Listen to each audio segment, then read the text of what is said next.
2025 এবং 26 সেশনের দাগনভূঞা উপজেলা শাখার সভাপতি হিসেবে দায়িত্ব পালন করবেন মাওলানা মোহাম্মদ ইসমাইল মিয়া, সহসভাপতি মাওলানা আব্দুর রহমান,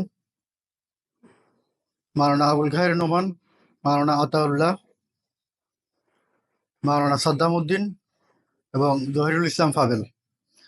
সাধারণ সম্পাদক মাওলানা নুরুল আফসার, সহ সাধারণ সম্পাদক মাওলানা মোহাম্মদ ইসরাফিল, সাংগঠনিক সম্পাদক মাওলানা আব্দুল কাদের লাবিব, প্রশিক্ষণ সম্পাদক মাওলানা ইসমাইল জবিউল্লাহ, বাইতুল মাল সম্পাদক মাওলানা রহমত আলী, প্রচার সম্পাদক এবং প্রচার বিভাগের কাজ করবেন জহিরুল ইসলাম ফাবেল।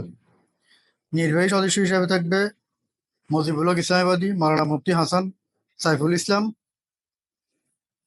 এবং অন্যান্য দায়িত্বশীল বৃন্দ। আলহামদুলিল্লাহ।